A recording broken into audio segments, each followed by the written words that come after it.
स्कंद पुराण। हिमवान द्वारा काशी शैलेश्वर लिंग की प्रतिष्ठा।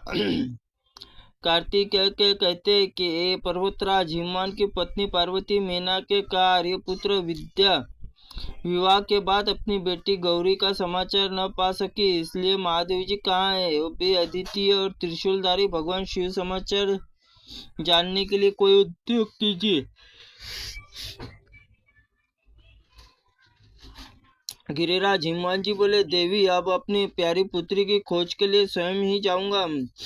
मैं तो ऐसा समझता हूँ कि जब गौरी मेरे घर में से गई है तब से घर की लक्ष्मी चली गई। ऐसा कहकर भांति भांति रत्न और वस्त्र और ले गिरिराज शुभ लग्न घर से चले।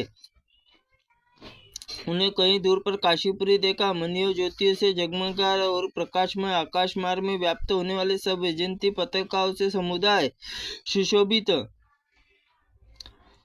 पूरी स्वर्ग अमरावती सी जान पड़ी। इसी समय कोई तीर्थयात्री दिखाई दिया। पर्वतराज ने उसे बुलाकर आदर, भाई कार्पटिक, यहाँ पर वृत्तान, यहाँ कौन सा अपूर्व नगर है, यहाँ क्या प्रतिष्ठा है, ये उसका कर्म क्या है। कार्पटिक बोला, मानद, यह तो 5-6 दिन से ही बीते हैं। कर्जनानंद गौरीपति भगवान विश्वनाथ काशीपुरी मंदिरांचल पधारे। यहाँ दिवोदास और परम धाम को चले गए। जो संपूर्ण जग अधिष्ठा वे ही भगवान शंकर काशीपुरी के स्वामी है। वे ही कुछ देने वाले। पर्वरात हिमवान भी श्रेष्ठ है। उन्होंने प्राणों से अधिक प्यारी पुत्री देकर भगवान विश्वनाथ को संतुष्ट किया है। वेदों द्वारा जानने वाले परमेश्वर शिव के चेष्टाओं को कौन जानता है। मैं तो बहुत थोड़ा सा इतना ही जानता हूँ कि इस जगत में उन्हीं की रचना है। इस समय भगवान गिरिराज पार्वती के साथ ज्येष्ठेश्वर नामक स्थान में ठहरे हुए। भगवान विश्वनाथ के लिए विश्वकर्मा जिस विशाल प्रसाद मंदिर निर्माण किया जा रहा है वह अपूर्व है। मैंने अपने कानों से सुना है। मनियों के रत्नों में शलाकाओं मंदिर में दीवारें बनाई है। उत्तम मंदिर में 112 खंभे हैं जो सूर्य के समान तेजस्वी प्रतीत होते हैं। जैसे अपूर्व वैभव जितने सदा समीप प्रकट होते उतने ही उमाकांत आप भी कैसे नहीं जानते।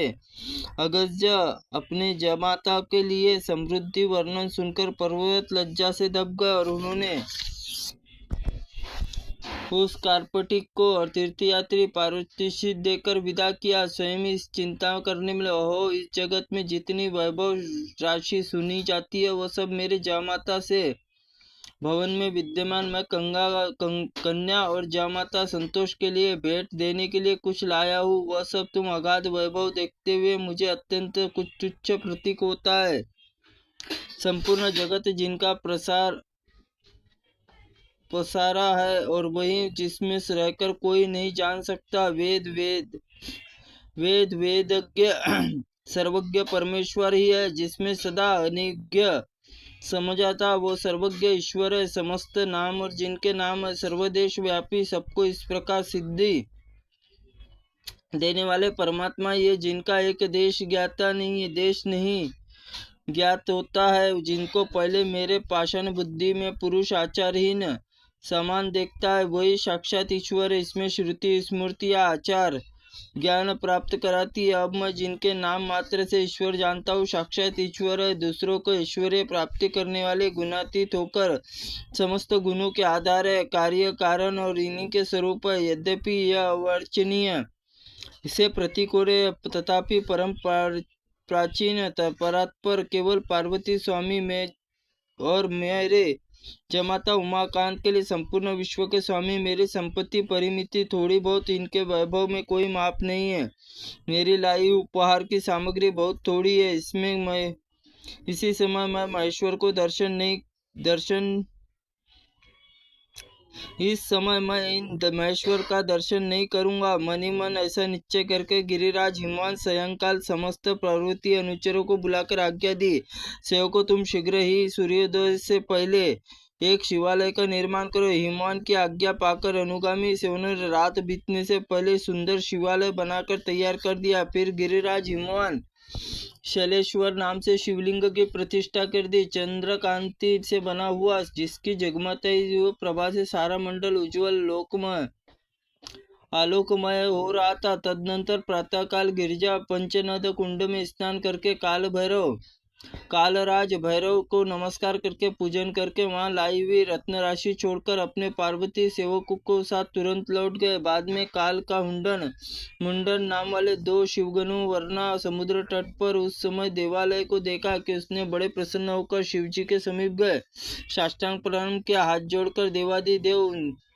हम नहीं जानते कि इस रुद्रष्ट भक्त वर्णा के तट पर आप परम मनोहर मंदिर कैसे निर्माण कर रहे हैं। कल शाम तक तो यहाँ कोई मंदिर नहीं था, आज ही प्रातःकाल देखा गया है। गणों के साथ वह कथा सुनकर भगवान शिव पार्वती जी ने कहा, गिरिराज कुमारी, यह मंदिर देखने के लिए हमें और तुम दोनों चले। यह कहकर पार्वती गणों से भगवान शिव भी वहां गए और वहां वरना तट पर रात भर बनाए हुए उस परम सुंदर देव मंदिर को देखकर मंडल प्रवेश करके चंद्रकांतमयी शिवलिंग को दर्शन किया और शिवलिंग की स्थापना की और जिसमें जिज्ञासा मन उठा महादेव जी आगे अंकित हुई प्रशस्ति देखिए। मंदिर का निर्माण प्रतिष्ठा कराने की सूचित कर रही है कि मन मन बाँचकर भगवान ने शिव देवी से कहा, सौभाग्यवश तुम्हारे पिता की कृति है।